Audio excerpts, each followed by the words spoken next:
Hey everyone, Rob Ryder, Monday, August 20th, 2012. So here's where we are. I went down today and had a couple of documents witnessed by the clerk of the township of Oakfield. Yeah, this is the first one. Asseveration for registration of Elector, township of Oakfield.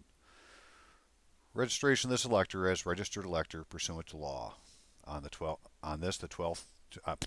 day of August in the year of our Lord 2012. I, Robert Allen, Son of God, elect of the Heavenly Father, domiciled in the natural person Robert Allen Rytlewski, and lawful owner of the landed estate Robert Allen Rytlewski, with superior rights, title, and interest in all my lands and property, real and personal, declare on this public record my desire to register as an elector in the township of Oakfield, where my inhabitant is a body corporate, non-body politic. According to the owner's certificate of title provided me in the form of a certificate of live birth, I was born alive within my earthen vessel on the 5th day of September, year of our Lord 1958, in Bay City, County of Bay, local file number 2137. And it is my belief that this is the place of my last registration, as evidenced by the local registrar John H. Gates' attestation on September 18, 1958. See the clerk of the township of Oakfield for copies of my ownership papers. And I had previously, a couple months ago, had gone down there and opened up a file when I began the quest of working with the township. I have lived 53 years in this state as a citizen of the United States and have resided in the township of Oakfield for more than 30 days. So look at the state we're talking about is you, your body. You're the smallest state. When you have your trinity of heart, mind, and soul together, you're a state. You're a sovereign in your state, and you are one of the United States. So you have a citizen of the United States, because one of the definitions of United States by the Supreme Court is you. Robert Allen Rytlewski is an inhabitant of the township of Oakfield, residing on public lands within the federal territory near the corner of Wabassis and State Route M57 at an address commonly known as 10955 14 Mile Road. This land is also known by post office as 49341-8664-55. As my agents and officers of the township of Oakfield are to ensure any necessary change of address is properly completed to ensure the voter identification card evidencing my status as an elector is delivered to me by the postmaster. Any attempt to claim the voter identification card cannot be delivered pursuant to Michigan Compiled Law MCL 168.499 Section 3 is an act of treason. All right. Anyways, this thing with the zip code 49341-8664-55. I did some research over the weekend, and the zip +4, forget the zip, that's everybody's zip, right? Whatever your zip is your zip. If you put in a +4 of 9998, that'll show the post office. It'll come up as an address. But every block, city block, has got one of these numbers assigned to it. And the block for me is 8664. And it's a block of 100 numbers. And so my lot number is 55 within that 100. So that altogether makes up your address, according to the post office. And that's done by some survey where they were using meridian lines as their starting points. And that's the same way that the townships were surveyed in the same manner. So I'm not going to say that's the right thing. I'm just saying that is what it works out to be, and it was done through a geographically defined area, a territory, off of meridian lines. Anyways, it is my belief that this declaration pursuant to Michigan Compiled Law 168495, registration of affidavit contents, is necessary due to a mistake or dereliction in duty by the Secretary of State of a duty clearly laid out in the Michigan Compiled Law 168.496. Inform the Secretary of State this dereliction of duty and see to its immediate correction, or the Township of Oakfield is to bring misprision of treason to the attention of the one court of justice. In that particular act, it says, "It shall be the duty of the Secretary of State to make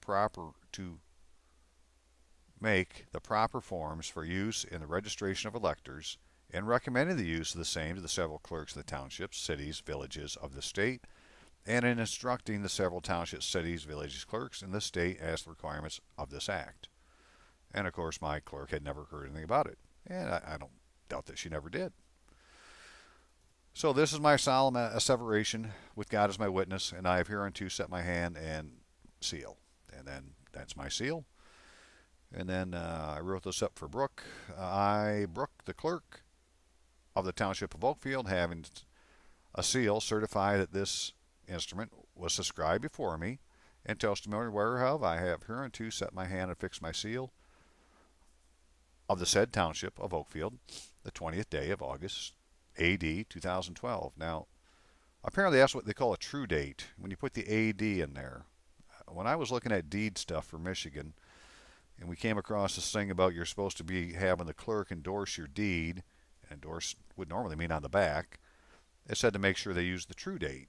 So I was looking at, some things I had with been certified by a clerk, and that's the way they put the date when they certify. So I just figured that was it. That's the reason that's on there. And I got the seal of the township. So that was that one.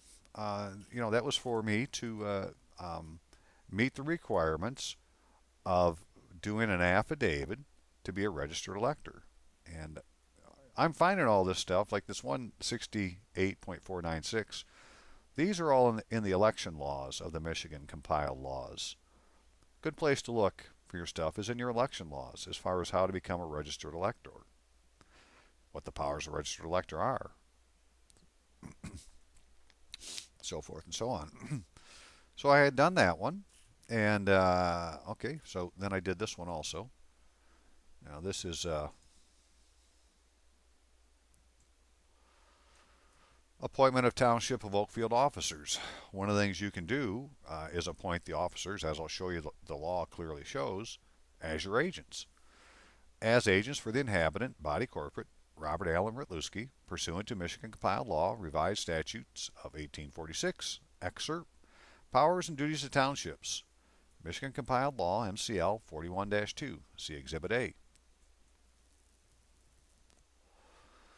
Be it known to all men that on this, the 20th day of August, in the year of our Lord, 2012, that Elector Robert Allen Ritlewski appoints all elected and appointed officers of the Township of Oakfield as agents and attorney of my body corporate. I reject any association as part of a body politic. I am one of the elect. The inherent political power of my sovereign state resides in me.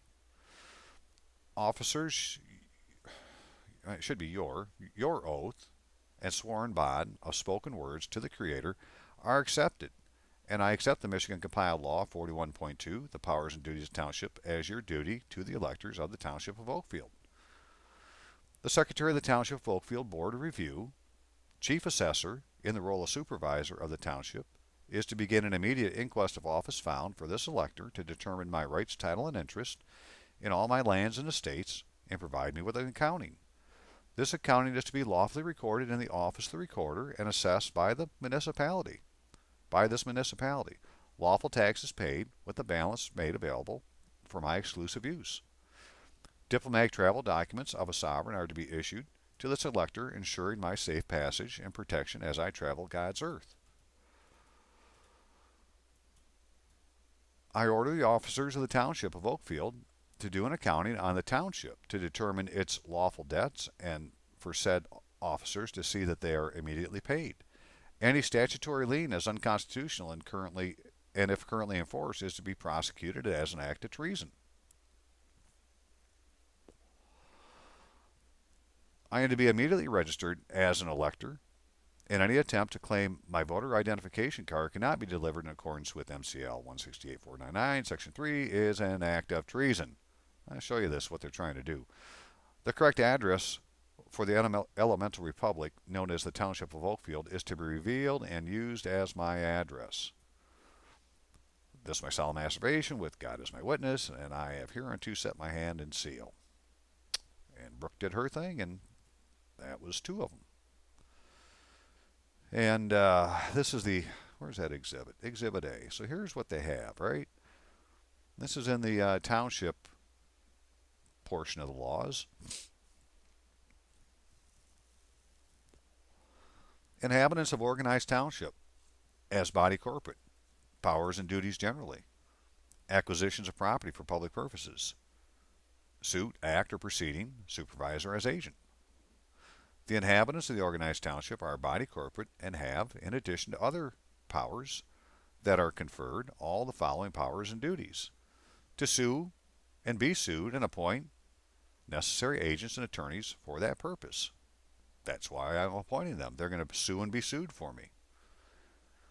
To make contracts necessary and convenient for the exercise of their corporate powers. Basically, I just made them my fiduciaries. In addition to other powers that are conferred, the Township Board may investigate any matter that is under the jurisdiction of the Township and the authority vested in the Township or an officer under this Act. The supervisor of the Township Board, by majority consent of the Township Board members serving, may serve upon a person a subpoena that has been authorized by a court of proper jurisdiction in the county in which the township is situated, compelling the person to appear before the board or a committee of the board to be examined under oath or to produce a document or object for inspection or copying.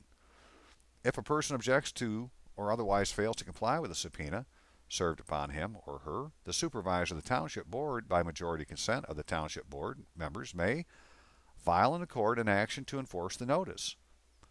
The court may issue an order requiring the person to appear, to be examined, or to produce a document or object for inspection or copying. Failure to obey the order of the court is punishable by the court as contempt. So that's the way you're supposed to lawfully be served anything. The court is supposed to send it to the township, and the township brings it to you after they look at it, see if it meets due form of law. And then you answer at the township. You don't go down to the court. You answer to the township. You can only sue or be sued in your domicile, in your municipality, whatever it is you choose.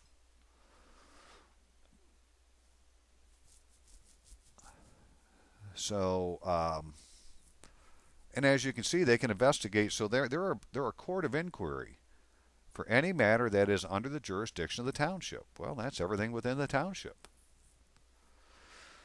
By resolution of Township Board, the majority of the members serving may acquire property for public purposes by purchase, gift, condemnation, lease, construction, or otherwise, and may convey or lease the property or a part of the property not needed for public purposes. I wonder if that's what they're doing with our stuff. Well, they used to. A suit, act, or proceeding by or against a township in its corporate capacity shall be in the name of the township. The supervisor of each township shall be agent for his or her township for the transaction of legal business, by whom suit may be brought and defended, and upon whom process against the township shall be served. Now, in another part of these Michigan compiled laws for the township, the guy that's been elected, he's got the title of supervisor. Hard to deny. It says it right there. It says it on his oath. But in the law, it says two things. It says the supervisor will be the secretary of the review board of board of review. And this board of review is the one that sets up the special assessment tax rolls and so forth. And it's a three-man, three-person, three-man committee. Well, I'm looking through the oaths because I did a Freedom of Information and got all the oaths of all the officers appointed and elected of the township. And lo and behold, there's 3 oaths in there for 3 men to be on the board of review. But if the supervisor is supposed to be one of them, well, he already has an oath in, and it would just be a duty of his. But they have 3, so apparently the supervisor who was elected isn't going to be the secretary on the board of review. Therefore, he's not the supervisor, because the law says the supervisor shall be the secretary of the board of review. And it also says the chief assessor is the supervisor. So again, if the elected man is not the chief assessor, he doesn't have the certificate to be the chief assessor, even though he's wearing the mantle, the title chief supervisor. He doesn't have the power. It's this guy that is sitting as the secretary of the Board of Review, and he'll also be a chief assessor. And that's the guy that I want to do the inquiry on my property for office found. Inquiry for office found. And, okay, that was it. There, same thing on the bottom. Bingo. Okay. And then I also had written that letter that I did a video on yesterday. I think it was day before, maybe yesterday, that I sent to the adjutant general, and I'm really just showing this so I can show that now it's under the seal. Okay. So, back on this one real quick. So look at what I did, right? I want to make this 41.2 be the law. They say it's law. I'm not going to disagree.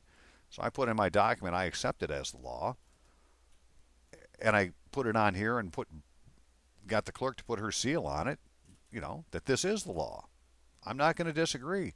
I get to appoint necessary agents and attorneys for that purpose. Beautiful. I'm appointing you all. Right? We'll figure out what to do with you later, but for today, I'll just appoint you all. That was the whole thing about that. So, then just real quick, so here's where we are. All this is coming out of these elector laws.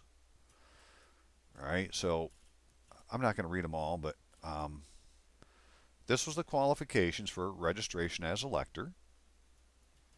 You can even register, a person in jail can register as an elector.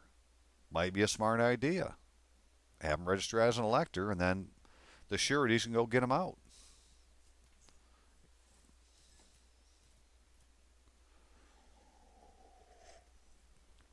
We're going to have some registration cards. Haven't seen that yet, but I'm working on it. And this is what the registration affidavit contents were supposed to cover. And I found this one line at the bottom very interesting. A space in which the elector shall state the place of the elector's last registration, if any. Well, my last registration was as a child in the city of Bay City, county of Bay. Last place I was registered, and I was registered there as a child. And in common law, a child cannot own property. He has to have a guardian. Can't be a landowner. Now I'm trying to go, well, I am. I'm not trying. I will be a registered elector. And an elector is somebody over the age of 21. Well, when you're over 21, you can be a landowner. And so you're just going from being a child to being an adult. And, let's see what they say to that. And this is the one where the Secretary of State is supposed to have that form, but by God, they don't know what it is. And this is, what kind of crazy horse shit we got going here? The governing body of the township, city, or village may provide by resolution that in that township, city, or village that the clerk shall be at the clerk's office or in some other convenient place designated by the clerk during the hours designated by the governing body on the 13th day preceding an election or primary election in the township, city, or village, unless the 13th day falls on Saturday, Sunday, or legal holiday, in which event registration shall be accepted during the same hours on the following day. So apparently the 13th day preceding an election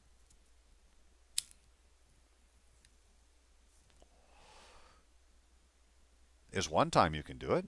If the township, city, or village in which the clerk does not maintain regular daily office hours, the township board or legislative body of the city, village may require that the clerk of the township, city, village shall be at the clerk's office or other designated place for the purpose of receiving applications for registration on these days in which the board legislation designates, but not more than 5 days before the last day of registration. The clerk of each township, city, and village shall give public notice on the days and hours that the clerk will be at the clerk's office or the designated place of the purpose of receiving registrations before an election or primary election by publication of the notice, except as provided in subsection 4, section 497.2, in a newspaper published in the general circulation of the township, city, village, and if considered advisable by the township, city, village clerk, by posting written or printed notices at least 2 or more conspicuous places in each election precinct, except as provided in Section 4. So in other words, you need to go read the bulletin board, right? Don't read the bulletin board, you may not know this stuff. Except as provided in subsection 4, the publication or posting shall not be less than 7 days before the last day of the receiving registrations. Notice of registration shall include the office to be filled that will appear on the ballot.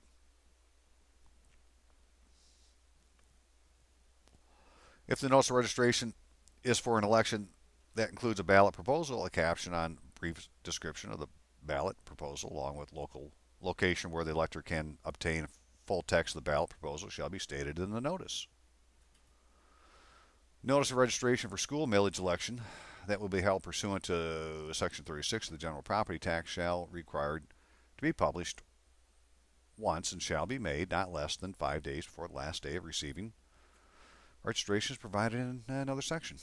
The county clerk may enter into an agreement with the clerk of one or more townships or cities in the county, or the clerks of one or more cities or townships in the county may enter into an agreement to jointly publish a notice required in subsection 3. So it could be a joint notice. The notice shall be published in newspaper of general circulation in cities and townships listed in the notice. Registration of elector, registration of application, oaths, interpreter.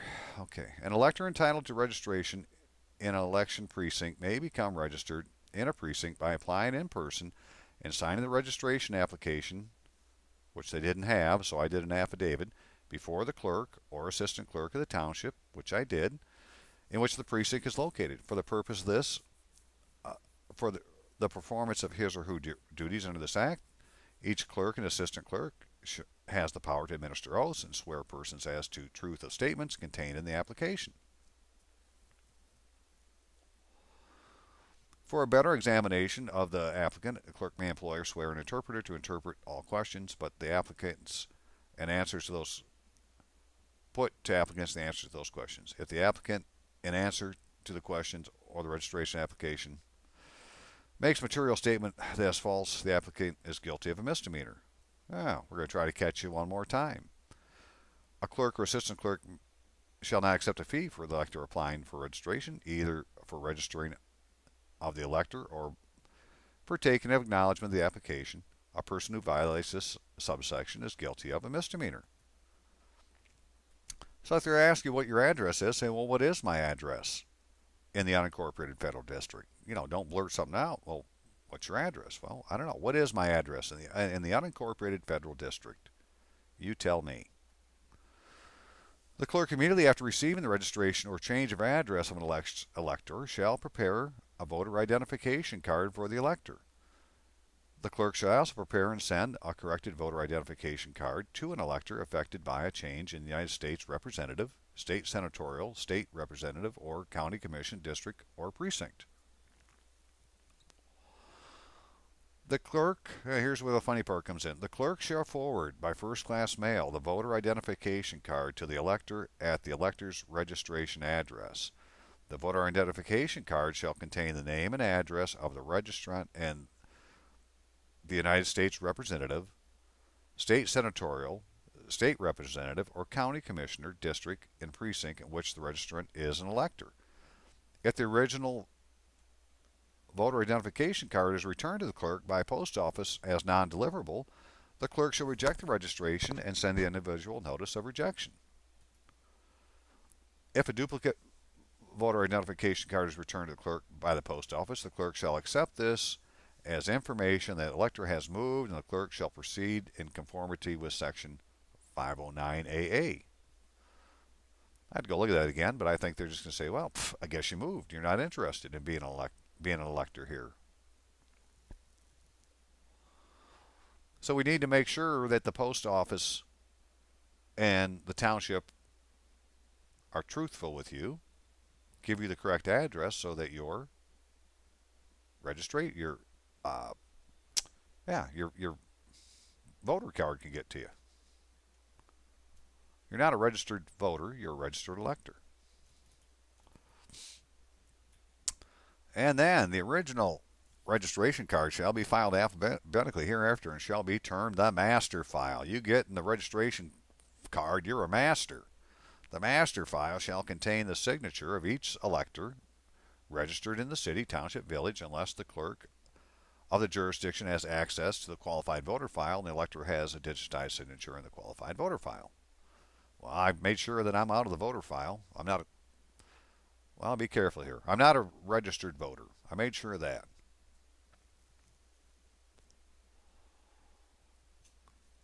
But when I asked Brooke, when I was down there, are there any registered electors? She didn't know what I was talking about, which, again, I'm sure she doesn't. I don't think any of them do. However, there's supposed to be a master file someplace, and that'll be the next thing to go ask for if required. If I get any pushback, we'll see. Registration cards. The master file and a precinct file shall at all times remain in the custody of the township, city, or village clerk, as the case may be, except the precinct file shall be delivered on election day to the inspectors of the election in several precincts, who shall have custody of the same during an election or primary election, who shall return such files to the clerk immediately after. So there's a good question to ask. Who has the master and precinct files? Because at all times they're in custody of the clerk. So again, if Brooke is the clerk by election to the office, but has some kind of deficiency, such as the supervisor had, then somebody else could be playing the clerk. And we'll know who it is because they have the master file and the precinct files. So they could say, well, we don't know what the master file is, but somebody needs to know what the precinct files are.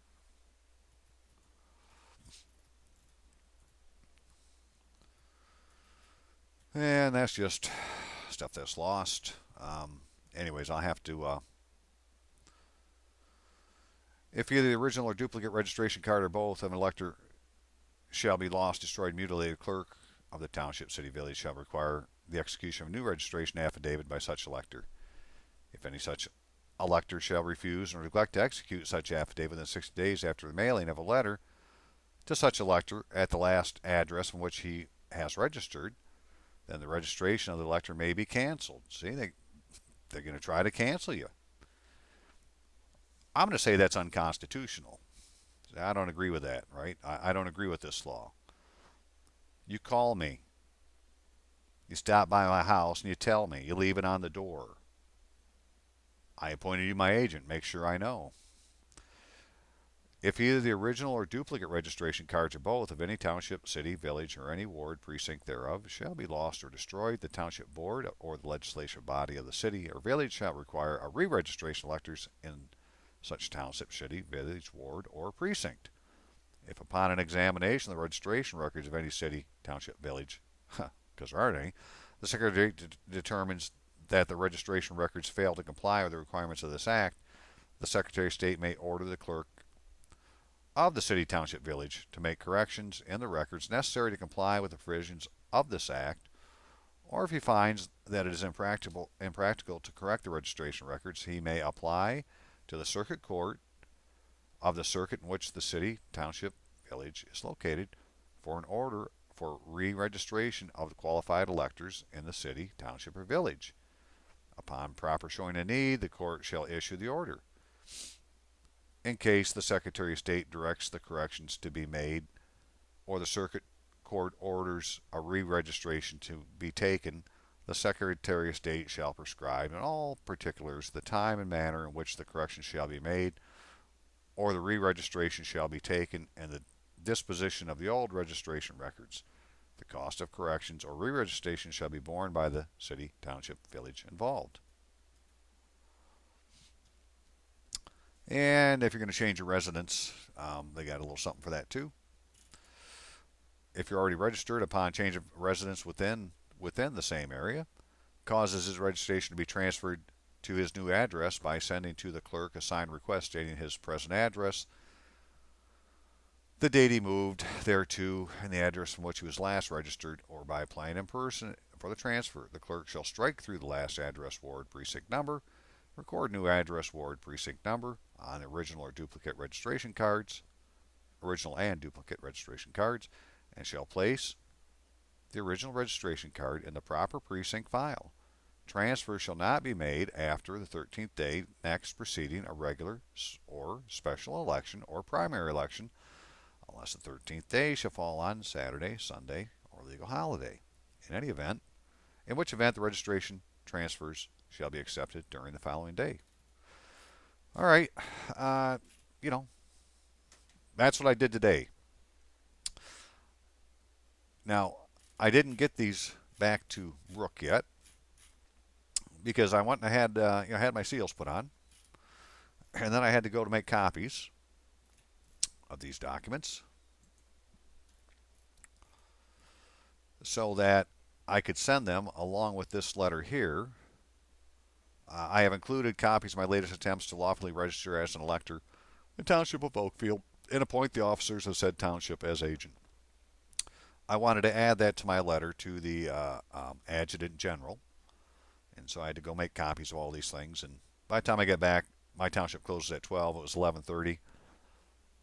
I wanted to have all day, get there early tomorrow so they have time to work on this. Brooke's got small kids. I don't want her to stay in the afternoon. She got kids to go take care of. So, I'll give her all day to work on it tomorrow. But I did mail this letter, and again, the full letter's already on the internet, to the Adjutant General of the Michigan National Guard / small s State Defense Forces. And I also sent a copy to his judge advocate. So those went out today. I'll take this stuff to the township tomorrow and let the gains begin. We'll see what happens next. All right. See y'all. Take care.